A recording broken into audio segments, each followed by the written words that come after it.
Hello बच्चों, मैं कुलदीप शर्मा आप सभी का स्वागत करता हूं हमारे इस चैनल पर। इस वीडियो लेक्चर में हम देखेंगे कि 2024-25 में जो 5 मार्क्स के क्वेश्चन आए थे वो 2 और 3 मार्क्स के क्वेश्चन मैं आपको करा चुका हूं। उसकी मैं एक प्लेलिस्ट बना दूंगा, जिस प्लेलिस्ट में जाकर के आप सारे वीडियो लेक्चर को देख सकते हो। जैसे ये 3 नंबर के क्वेश्चन थे। अब हम बात करते हैं लॉन्ग क्वेश्चन की। पहला क्वेश्चन कह रहा है, बहुत ही शानदार क्वेश्चन है कि जो हमारी एक तरीके से देखोगे कि प्राकृतिक तरीके से जो मृदा अपरदन होती है उसको रोकने के उपायों का विश्लेषण कीजिए। यानी कि आप देखोगे कि कुछ जो मृदा अपरदन होती है वो प्राकृतिक होती है, यानी कि प्रकृति के द्वारा वो मृदा अपरदन की जाती है। कुछ मानवीय कारण होते हैं। इसमें जो पूछे गए हैं वो प्राकृतिक कारण पूछे गए हैं। प्राकृतिक शक्तियों जैसे जल, पवन, गुरुत्वाकर्षण, इन सभी के कारण क्या होता है, वायु का निम्नीकरण होता है, यानी कि मृदा का अपरदन होता है। इसे रोकने के लिए हम कुछ उपाय कर सकते हैं। पहला क्या है, वनारोपण, यानी कि अधिक से अधिक वन लगाना। पेड़ जो है वो जड़ों से मिट्टी को बांध कर रखते हैं, जिससे वर्षा, जल, हवा, इन सब से क्या है, मिट्टी का कटाव नहीं हो पाता है। दूसरा क्या करना, सीढ़ी नुमा खेती करना, यानी कि पहाड़ों पर आप देखोगे, जैसे यहाँ पर देखिए, यहाँ पर जो खेती की गई है वो सीढ़ी बना करके की गई है, यानी कि यहाँ की मिट्टी फिसल कर यहाँ भी आती है, तो मृदा का जो कटाव है वो अधिक नहीं हो पाएगा। ठीक है। नेक्स्ट कह रहा है कि समुच्च खेती करना, यानी कि ढाल के समुच्च रेखा पर जुताई करना, जिससे वर्षा का जल बहकर धीमा हो जाता है और मृदा अपरदन में क्या आती है, कमी आती है। जैसे यहाँ पर देखो, ढाल है उसके समुच्च जुताई की जा रही है, यानी कि ऊपर की तरफ, जिससे जो मृदा है वो ज्यादा से ज्यादा क्या रहे, ऊपर की तरफ रहे, नीचे की तरफ ना जाए। पवन अवरोधिका पट्टी लगाना, यानी कि खेत जो है, खेत के अगल बगल मेड़ बनाई जाती हैं इस तरीके से ऊंची ऊंची, जिन मेड़ों के कारण हवा जो चलती है उस खेत की मिट्टी खेत के अंदर ही रहती है, बाहर नहीं जा पाती। खेत के चारों ओर पेड़ पौधों की पंक्ति लगाना, जिससे तेज हवा जो आए वो मृदा अपरदन को रोक सके या फिर उससे रोका जा सके, है ना।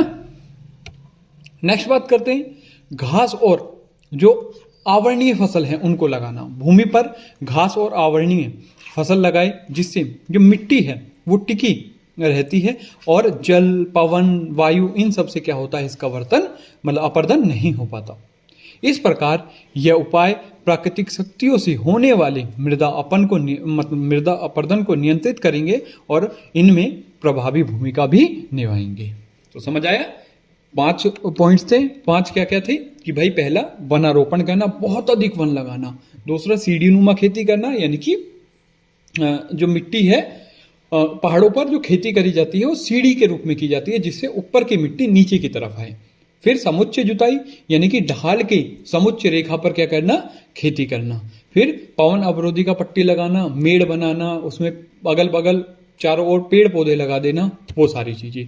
फिर घास और आवरणीय फसल लगाना, यानी कि घास जो रहती है वो मिट्टी को पकड़े रखती है। जब मिट्टी पकड़े रखेगी तो आसानी से जल और जो वायु है वो उसको उड़ा करके नहीं ले जाएगी।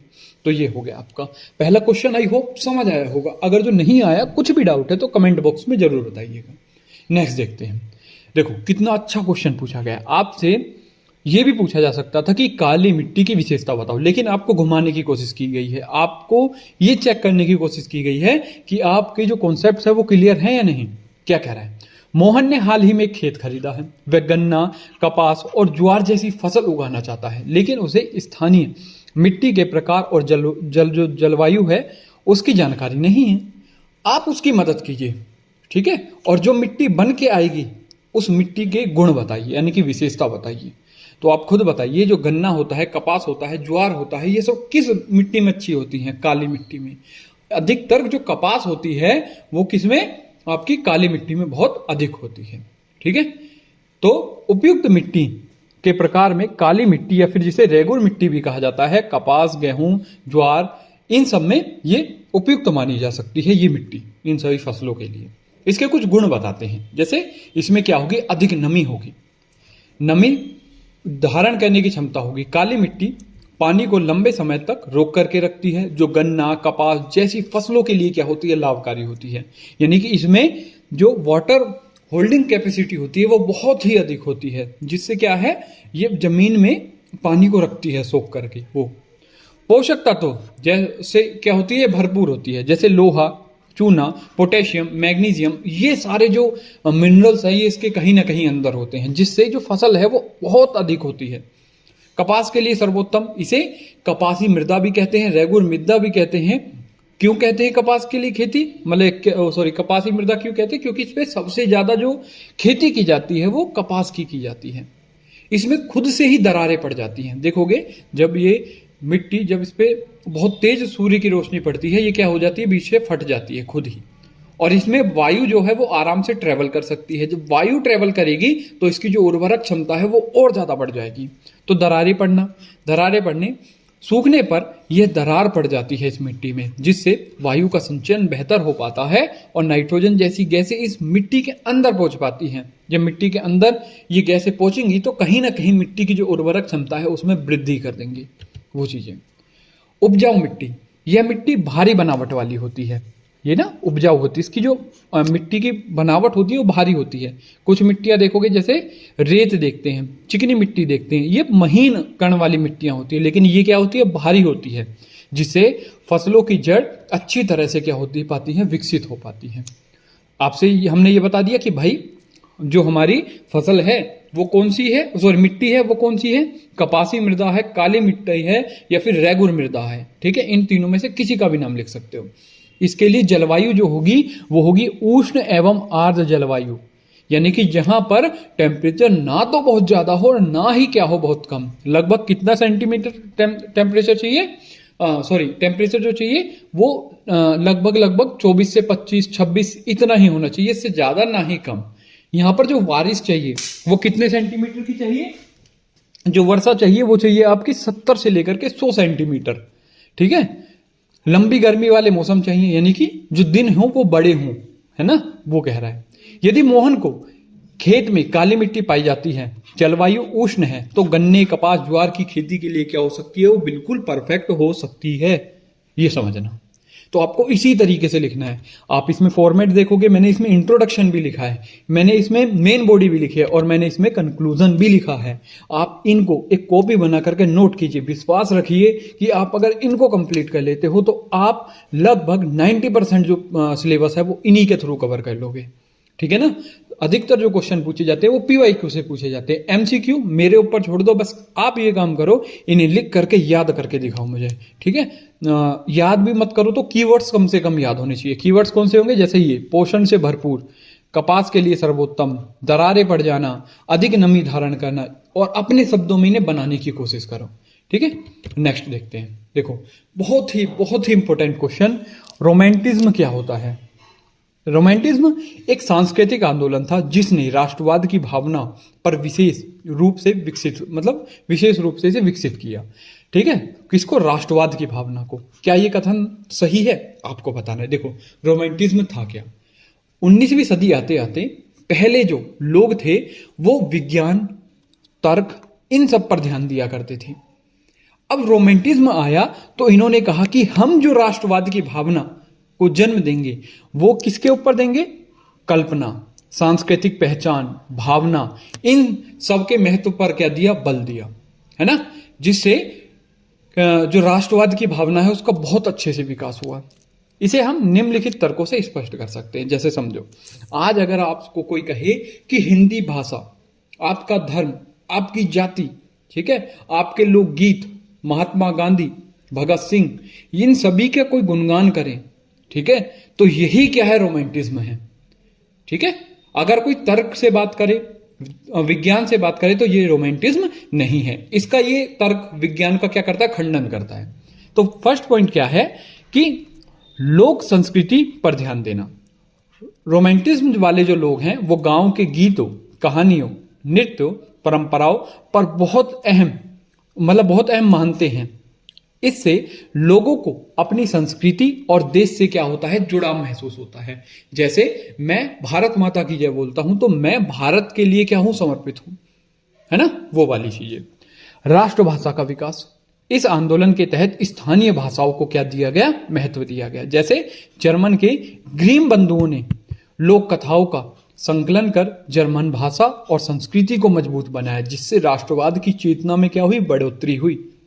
तो ये जो करते हैं, ये क्या करते हैं, भाषा पर बहुत अधिक बल देते हैं। ठीक है, लोक कथाओं पर, कहानियों पर बहुत अधिक बल देते हैं। इतिहास और अतीत, ये बताएंगे कि भाई जो हमारा इतिहास है वो गौरवान्वित है, गौरवशाली है, तो इससे आपके अंदर राष्ट्रवाद, देश प्रेम की भावना जगेगी। इतिहास और अतीत को गौरगान करना या फिर गुणगान करना। रोमांटिज्म ने गौरवशाली अतीत, वीरों और इतिहास की घटनाओं को उजागर किया, जिससे लोगों में राष्ट्रगर्व, एकता की भावना का क्या हुआ, विकास हुआ है। तो समझ आया, मतलब हम जो करेंगे ना वो क्या करेंगे, अपने वीरों का, अपने गौरवशाली इतिहास का गुणगान करेंगे, ठीक है ना, वो सारी चीजें। चौथा कह रहा है कि सांस्कृतिक एकता की भावना, साझा संस्कृति, परंपरा, भाषा, लोग जुड़ाव के माध्यम से, मतलब ये जो है ये जुड़ाव के माध्यम बनता है, जिससे राजनीतिक एकता की मांग को बल मिलता है। यानी कि सांस्कृतिक एकता को कन्वर्ट किस में करना है, राजनीतिक एकता में। भाई हमारे जो नेता हैं वो क्या करते हैं, यही तो करते हैं, हमारी संस्कृति को लेकर के अपनी फायदे में उसको क्या करते हैं, यूज करते हैं। कला, संस्कृति, संगीत की भूमिका, कविताओं, चित्रों, संगीतों, साहित्यों के माध्यम से राष्ट्रवाद की भावना को क्या किया जाता है, मतलब कि एक तरीके से जगाया जाता है और इसे जन आंदोलन का एक तरीका माना जाता है, ठीक है ना। इस प्रकार रोमांटिज्म ने सांस्कृतिक तत्वों के माध्यम से राष्ट्रवादी भावना को गहराई दी और लोगों के एक साझा राष्ट्र की पहचान को क्या किया, प्रेरित किया। तो समझ गए, मैंने आपको बताया बहुत आसान भाषा में। रोमांटिज्म क्या है, तर्क और विज्ञान का खंडन करना, संस्कृति, कल्याण भावना, अपनी साझा संस्कृति, इतिहास को दोहराना, ये सारे जो पॉइंट्स हैं इसमें आएंगे। तो आई होप समझ आया होगा रोमांटिज्म क्या है। नेक्स्ट देखते हैं, नेक्स्ट वियना की संधि, बहुत मोस्ट इंपोर्टेंट, फर्स्ट चैप्टर में कहे आपका यूरोप में राष्ट्रवाद, बहुत ही इंपोर्टेंट है ये। वियना की संधि क्या थी, अब मैंने आपको, आप जब मेरी जो मैराथन वीडियोस आएंगी उसमें देखोगे कि जो नेपोलियन था उसने पूरे यूरोप पर क्या कर लिया, कब्जा कर लिया। अब जो रूढ़िवादी विचारक थे या फिर जो रूढ़िवादी लोग थे, क्या वो इससे खुश होंगे, नहीं होंगे ना। वो चाहेंगे कि जल्दी से जल्दी नेपोलियन को सत्ता से हटाया जाए और हमारी सत्ता आए। हुआ यही, नेपोलियन जैसे ही हारा जाता है उस पर एक संधि थोप दी जाती है जिसे वियना की संधि कहते हैं, ठीक है। तो क्वेश्चन पूछ रहा है, वियना की संधि ने रूढ़िवादियों की भावना को स्पष्ट रूप से दिखाई देता है, यह कथन को सिद्ध करिए, ठीक है, और इसकी प्रमुख विशेषताओं का आधार बताइए, ठीक है। देखते हैं, नेपोलियन ने एक चीज समझिए कि नेपोलियन की हार के बाद यूरोप की पुरानी राजनीतिक व्यवस्था पुनः स्थापित हुई। इसके उद्देश्य से वियना संधि की गई। इस संधि में रूढ़िवादी विचारकों या विचारधारा का स्पष्ट प्रभाव दिखाई देता है, जिसे हम निम्न बिंदुओं से समझ सकते हैं। यानी कि नेपोलियन हारा, पुरानी सत्ता वापस आई, वही वियना की संधि थी। अब देखो क्या क्या था इसमें, इसकी विशेषता क्या थी, पुरानी राजशाही वापस आ गई। फ्रांस में ये बुर्बो होगा, बुर्बो वंश की पुनः स्थापना हुई। लुई 18 को राजा बनाया गया और क्रांतिपूर्व राजनीतिक व्यवस्था फिर से लागू हो गई। भाई जो नेपोलियन ने सारी सत्ता हासिल की थी उसको खत्म कर राजा की शासन क्या कर दिया, दोबारा से कर दिया। क्रांतिकारी परिवर्तन का विरोध, फ्रांसीसी क्रांति के द्वारा लोकतांत्रिक और उदारवादी विचारधारा को दबाने का प्रयास किया गया, जिससे जो रूढ़िवादी मूल्य थे वो हमको क्या दिखते हैं, इसमें दिखते हैं। संतुलित नीति अपनाना, यूरोप में शक्ति संतुलन बनाए रखने के लिए सीमाओं का पुनः निर्धारण किया गया, जिससे कोई भी एक देश अधिक शक्तिशाली ना हो। जैसे फ्रांस है, फ्रांस के अगल बगल क्या कर दिए, छोटे छोटे राज्य स्थापित कर दिए। छोटे छोटे राज्य स्थापित होने से ये फायदा होगा, अगर कोई बड़ी शक्ति उभरेगी भी तो जल्दी सूचना प्राप्त हो जाएगी। तो वही कह रहा है, संतुलित नीति अपनाई गई, यानी कि कोई भी राज्य, कोई भी देश अधिक शक्तिशाली ना हो जाए। वंशानुगत शासन का समर्थन, ये क्या करते थे, इस सिद्धांत के अनुसार पुराने जो शासन वंश थे उनको अधिकार लौटाए गए और रूढ़िवादी सोच क्या हो गई, फिर से बढ़ने लगी, है ना। भाई मैंने बताया नेपोलियन की सत्ता को हटाकर ही तो रूढ़िवाद आया है। वही राष्ट्रवाद और उदारवाद का दमन, संधि के तहत राष्ट्रवादी आंदोलन और उदारवादी विचारकों को नियंत्रित करने के लिए नीतियां अपनाई गई, ठीक है। इस प्रकार वियना की संधि ने यूरोप की पुरानी राजनीतिक व्यवस्था, राजशाही और परंपराओं को बनाए रखने का प्रयास किया, जो रूढ़िवादियों की भावनाओं को क्या करता है, स्पष्ट करता है। मैंने बताया कि भाई हमने एक एक करके क्या क्या चीजें की, है ना। जो रूढ़िवादी लोग थे उन्होंने पहला क्या किया, पुरानी राजशाही को पुनः लौटा दिया, क्रांतिकारी परिवर्तन किए। जैसे हमने जो क्रांतिकारी होगी उसका हम क्या करेंगे, विरोध करेंगे, संतुलन नीति अपनाएंगे, कोई भी देश ज्यादा ताकतवर ना हो जाए, वंशानुगत शासन आ गया, ठीक है। और राष्ट्र और उदारवादियों का क्या किया गया, दमन किया गया, कि राष्ट्रवादी जो है उनकी कोई भी नहीं चलेगी, वो अपनी राष्ट्रवादी भावना को नहीं प्रसारित कर सकते। वही नेक्स्ट देखते हैं, 8 क्वेश्चन है, पूरे खत्म करेंगे इसी में। राजनीतिक दल लोकतंत्र के लिए आवश्यक शर्त है, कथन को स्पष्ट कीजिए। सही बात है भाई, लोकतंत्र मतलब क्या होता है, लोकतंत्र मतलब होता है लोगों का शासन। और लोगों का शासन कैसे आएगा, ये राजनीतिक दल ही लेकर आएंगे। ये अपने प्रतिनिधियों को खड़ा करेंगे और वो प्रतिनिधि जीत करके आएंगे, और किसके लिए काम करेंगे, लोगों के लिए ही काम करेंगे। तो राजनीतिक दल लोकतंत्र की रीढ़ होती है, इसके बिना लोकतांत्रिक व्यवस्था ढंग से नहीं काम कर सकती। इसे हम निम्नलिखित बिंदुओं की सहायता से समझ सकते हैं। जैसे जनता की भागीदारी, जनता की भागीदारी सुनिश्चित करता है। राजनीतिक दल आम लोगों को राजनीति से जोड़ता है और चुनाव, आंदोलन और निर्णय की प्रक्रिया में क्या लेता है, भाग लेता है। राजनीतिक दल क्या करते हैं, यही काम तो करते हैं, चुनाव में भाग लेंगे, ठीक है, और जनता की बातों को सुनेंगे, फिर निर्णय आने पर सरकार बनाएंगे। चुनाव और सरकार के गठन में भूमिका, लोकतंत्र में चुनावी दलों के माध्यम, मतलब जो लोकतंत्र में जो चुनाव है राजनीतिक दलों के माध्यम से ही होता है। दल ही उम्मीदवार को खड़े करते हैं और बहुमत आने पर सरकार बनाते हैं। राजनीतिक दलों का काम क्या है, यही तो है, लोकतंत्र में लोगों को खड़ा करना और उनसे क्या करना, बहुमत सिद्ध कराना। विचारधाराओं का प्रतिनिधित्व, हर राजनीतिक दल किसी न किसी विचारधारा का प्रतिनिधित्व करता है, जिससे जनता के पास विकल्प होते हैं और वो जिस विचारधारा को मानते हैं उसको क्या देते हैं, वोट देते हैं। सही बात है। जैसे मैं मान लो कि मैं चाहता हूं, मैं समाजवाद को चाहता हूं, तो मैं किसको, कांग्रेस को जाकर के वोट दूंगा। मैं चाहता हूं पूंजीवाद को मानूं, तो मैं बीजेपी को जाकर के वोट दूंगा। ये सारी चीजें। सरकार पर नियंत्रण और आलोचना, जो विपक्ष होता है, जो जीत कर नहीं आता, वो सरकार की नीतियों की आलोचना करता है, गलत फैसलों पर सवाल उठाता है और सरकार को जवाबदेही बनाता है कि भाई ये काम कैसे हुआ, कितने में हुआ। ये सारी चीजें कौन करेगा, विपक्ष करेगा। और विपक्ष कहां से आते हैं, विपक्ष ही राजनीतिक दल बनते हैं, जो जीत करके नहीं आते। नेक्स्ट बात करते हैं, नीतियां और योजनाओं का निर्माण करना। राजनीतिक दल जनता की समस्याओं को उठाकर उनके समाधान के लिए नीतियां और योजना बनाते हैं। भाई राजनीतिक दल जीत कर आकर के क्या करेंगे, लोगों की सेवा ही तो करेंगे, और वही कर रहे हैं, नीति और योजनाओं का निर्माण करना। इस प्रकार कहा जा सकता है कि राजनीतिक दल लोकतंत्र के सुचारू संचालन के लिए अत्यंत आवश्यक है। इसके बिना लोकतंत्र क्या है, अधूरा और कमजोर हो सकता है। समझ आया ना। दोबारा से देखते हैं। भाई हम कह रहे हैं कि जो राजनीतिक दल हैं वो लोकतंत्र के लिए आवश्यक हैं। क्यों आवश्यक हैं, जनता की भागीदारी सुनिश्चित करते हैं, यानी कि अपने चुनाव में, आंदोलनों में लोगों के साथ खड़े रहते हैं। वो चुनाव और सरकार का गठन, चुनाव में जीतते हैं, सरकार बनाते हैं, लोगों के लिए क्या करते हैं, काम करते हैं। विचारधारा का प्रतिनिधित्व, कोई ना कोई राजनीतिक दल किसी न किसी विचारधारा से जुड़ा हुआ है और वही विचारधारा क्या करती है, उन लोगों के लिए काम करती है। सरकार पर नियंत्रण रखना, सरकार पर नियंत्रण, जो दल जीत कर नहीं आया है वो विपक्ष की भूमिका निभाएगा और सरकार पर क्या रखेगा, नियंत्रण रखेगा। नीति और योजनाओं का निर्माण करना, जो राजनीतिक दल है वो जनता की समस्याओं को उठाकर उनका समाधान बनाते हैं और नीति निर्माण करते हैं। तो यही 5 पॉइंट थे, यही लिख करके आना है, बहुत सिंपल है। ठीक है, एक और देखते हैं, पॉलिटिसी है, बहुत इंपॉर्टेंट है। आज राजनीतिक दल अनेक चुनौतियों का सामना कर रहा है।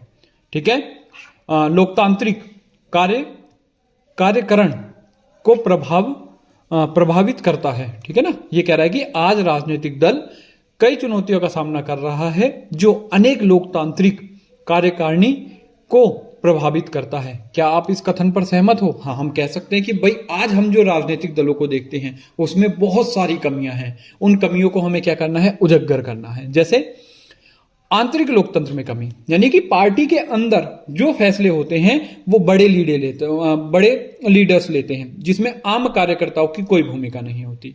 तो जब देश में पार्टी के अंदर ही लोकतंत्र नहीं है, तो हम ये कैसे मान ले कि देश के अंदर भी लोकतंत्र होगा? तो ये क्या है? कमी है। कई राजनीतिक दलों में एक ही परिवार के नेता होते हैं। आम और योग्य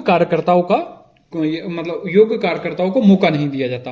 आप समाजवादी पार्टी देख लो, आप कांग्रेस पार्टी देख लो, ये क्या है? ये वंश से चलती हुई पार्टी आ रही हैं। इसमें योग्य कार्यकर्ता काम नहीं करते, इसमें वंश के आधार पर क्या होता है? काम होता है। बेटे का बेटा क्या बनेगा? राजा बनेगा, वो वाला सीन।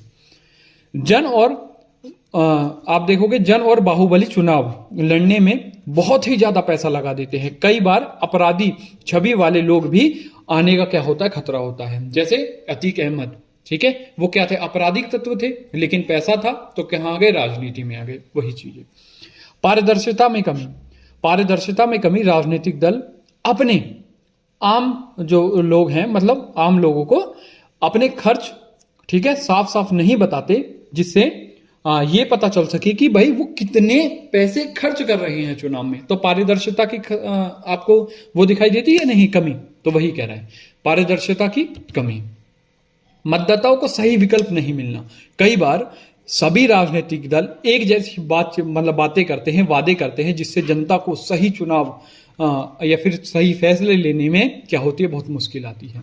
तो हम कह सकते हैं इन सभी कारणों से आज राजनीतिक दल, लोकतंत्र जो है वो हमारा कमजोर होता जा रहा है। ठीक है, इसे मजबूत बनाना है तो जो दलों में क्या है, हमें बहुत सारे परिवर्तन करने की जरूरत है, पारदर्शिता लाने की जरूरत है। इन सारे कारणों से, मतलब पारदर्शिता ला करके अनेक काम करके हम क्या कर सकते हैं? इनमें सुधार कर सकते हैं। तो देखते हैं। पहला कह रहा है कि रिवीजन करने के लिए, पहला कह रहा है आंतरिक लोकतंत्र में कमी। हाँ भाई, आंतरिक लोकतंत्र में कमी है। जो भी बड़े फैसले लिए जाते हैं वो बड़े लीडर्स के द्वारा लिए जाते हैं। आम और कार्यकर्ता जो है वो फैसले नहीं लेते। कई राजनीतिक दलों में परिवार चलता आ रहा है। मैंने एग्जांपल दिया कांग्रेस और समाजवादी पार्टी। धन और बाहुबली का राजनीति में आ जाना, हम देखे अतीक अहमद का एग्जांपल दिया, उसमें क्या था? वो आप देखोगे कि पैसे के दम पर क्या आ गया? राजनीति में आ गया। पारदर्शिता मतलब राजनीति में लोगों को पता ही नहीं है कि वो कितना खर्च कर रहे हैं, पैसा कहां से आ रहा है, नहीं पता कुछ भी। फिर कह रहा है मतदाताओं को सही विकल्प नहीं मिलना। भाई सही विकल्प नहीं मिल पा रहा है क्योंकि सभी एक जैसे वादे कर रहे हैं, वो सारी चीजें। देखो बहुत बहुत इंपॉर्टेंट क्वेश्चन है, घूम के पूछा गया है। सेल्फ हेल्प ग्रुप्स किस तरीके से काम करते हैं वो पूछा गया है। देखो क्वेश्चन कह रहा है, मिस एक्स अपने गांव में नमकीन खाद्य पदार्थ की दुकान शुरू करना चाहती हैं। वह अपने परिवार के जीवन स्तर में सुधार के लिए अपनी आय बढ़ाना चाहती हैं। आपके विचार से स्व सहायता समूह, सेल्फ हेल्प ग्रुप उनकी कैसे सहायता कर सकते हैं, ये बताना है। तो समझो, सेल्फ हेल्प ग्रुप क्या काम करते हैं? लोगों को सस्ते दर पर ऋण देते हैं, उनकी जमाव क्या करते हैं? अपने पास इकट्ठा करते हैं। लोगों को आप देखोगे कि वो एक तरीके से सहायता देते हैं, लोगों को प्रशिक्षण देते हैं। ये सारे काम कौन करते हैं? सेल्फ हेल्प ग्रुप करते हैं। ऐसे में स्व सहायता समूह निम्नलिखित तरीके से इनकी सहायता कर सकती है। ठीक है, जैसे आसान ऋण सुविधा। स्व सहायता समूह के माध्यम से मिस एक्स को कम ब्याज दर पर बिना जमानत की, मतलब सिक्योरिटी के, आप जब लोन लेने जाते हो तो सिक्योरिटी जमा करनी पड़ती है कि भाई आप लेके भाग गए तो हम क्या करेंगे। तो सिक्योरिटी के बिना आपको क्या मिल सकता है? ऋण मिल सकता है और आप क्या कर सकते हो? व्यवसाय कर सकते हो। फिर क्या है? सामूहिक बचत। एसडीजी के सदस्य महिला नियमित रूप से बचत करती हैं। इस सामूहिक बचत से जरूरत पड़ने पर सदस्यों को आर्थिक सहायता दी जाती है। होता क्या है, सेल्फ हेल्प ग्रुप में 10 लोग मिलते हैं। 10 लोग मिलकर के क्या करते हैं? पैसे को इकट्ठा करते हैं और जिसको जरूरत होती है कम ब्याज दर पर उसे क्या दे देते हैं? ऋण दे देते हैं। जो मुनाफा होता है वो 10 लोग क्या कर लेंगे? आपस में बांट लेंगे। वही चीजें मतलब काम सीखने का मौका मिलता है। सेल्फ हेल्प ग्रुप में मिस एक्स को दुकान चलाने, सामान बेचने, हिसाब रखने की सही जानकारी क्या है? मिल पाती है। आपसी सहयोग। समूह के अन्य सदस्य अनुभव साझा करते हैं और जरूरत के समय मदद करते हैं, जिससे जोखिम क्या हो जाता है, बहुत कम हो जाता है, यानी कि रिस्क क्या हो जाता है, बहुत कम हो जाता है।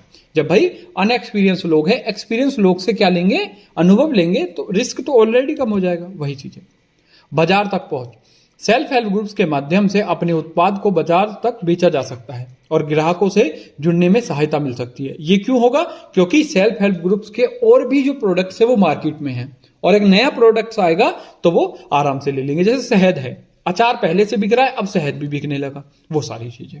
इस प्रकार से स्वयं सहायता समूह मिस एक्स की आय बढ़ाने और परिवार के जीवन स्तर को उच्च बनाने में क्या है, महत्वपूर्ण भूमिका निभा सकते हैं। आई होप समझ आया होगा। नेक्स्ट देखते हैं। धन एक महत्वपूर्ण मध्यावधि माध्यम प्रदान करता है जो दोहरी इच्छा, डबल, आप देखोगे कि कोइंसिडेंस ऑफ वांट्स की आवश्यकता को समाप्त करता है। इस कथन की सही मतलब इस कथन को सही ठहराइए और भारत में आधुनिक जो आधुनिक रूप है धन का, उसके महत्व को उजागर किए। इसमें दो क्वेश्चन पूछे गए हैं।